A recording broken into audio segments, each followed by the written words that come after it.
Hey guys, welcome to another video. Just wanted to share my HGD1 setup just to help out some people who have issues with their car.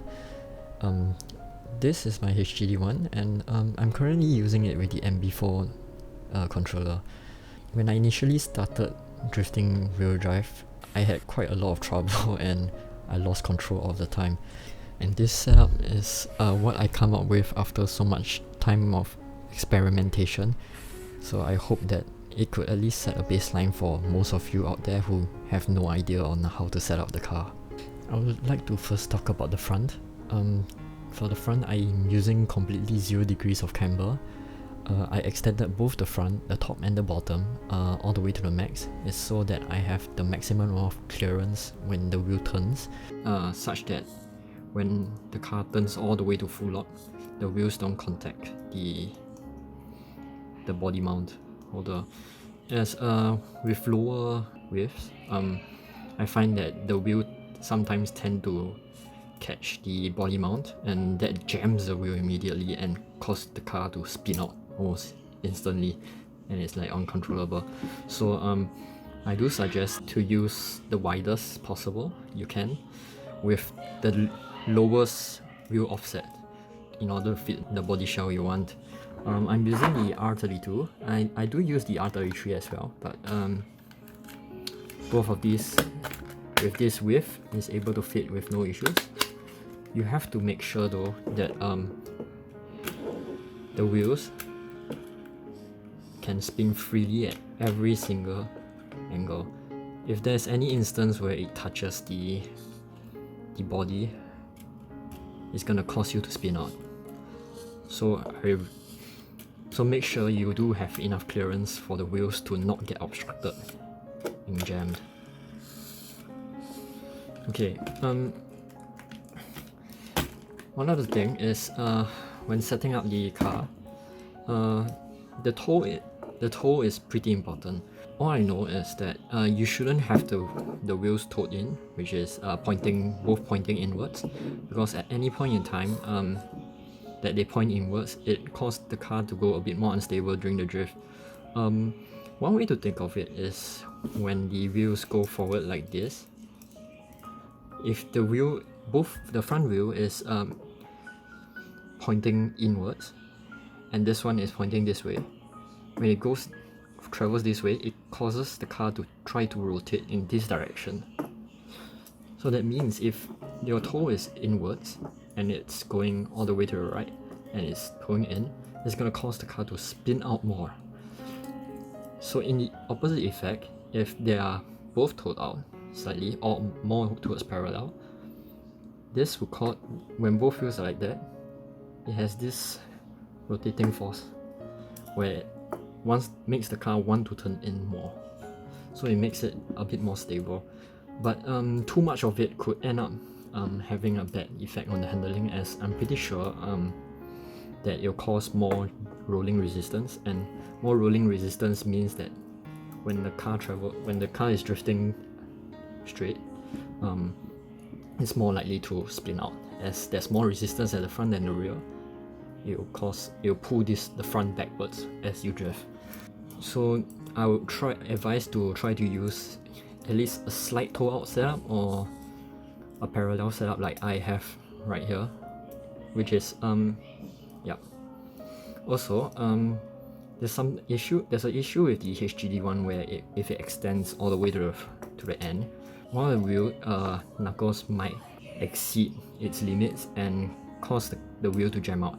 So I negated this by adding some washers,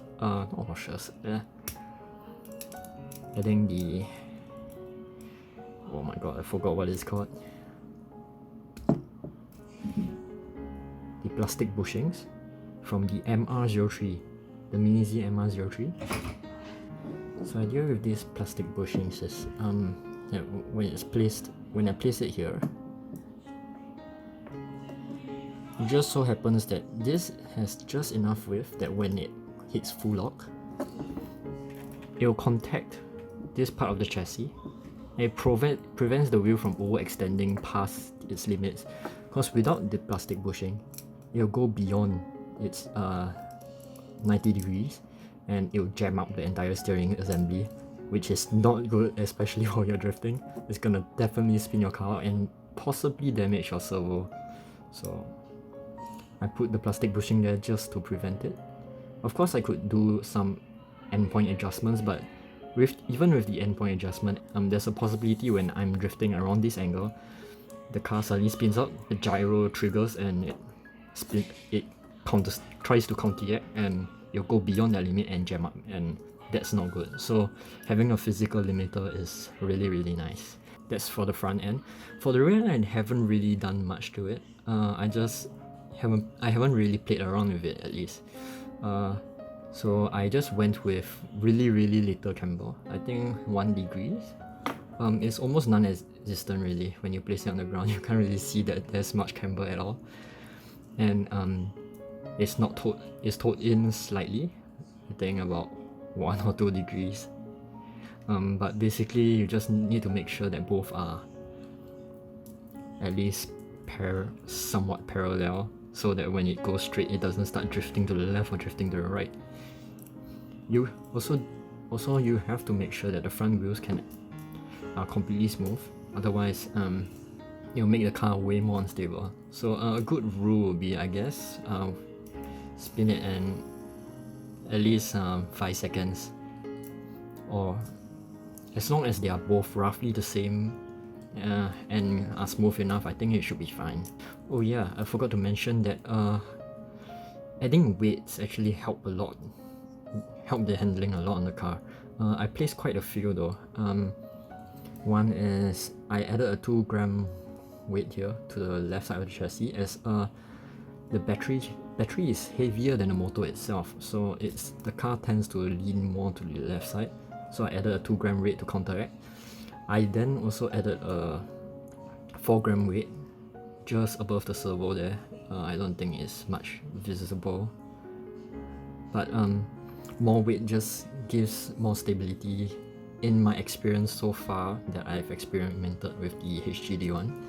I also added a shitload more weight to the body shell, in fact. There's another 4 gram weight at the front and another 4 gram weight at the roof of the car. Because for drifting, the center of gravity I think doesn't really matter. I feel like the weight distribution is more important, as well, we are not traveling super high speeds, so it's not like the car is gonna flip over. So with more weight, the car is more resistive to turn. So it's less likely to do more abrupt changes. Yes, it does make the car less agile, but it makes it more controllable in my experience so far. Oh yeah, forgot. For the MB4, I actually use 40% gyro. Just 35 or 40 will do. Just my suggestion is to turn up the gyro as much as possible, and you try drifting a car. If it starts wobbling, turn it down a bit. And that's pretty much all. Thanks so much for watching, and I'll see you next time.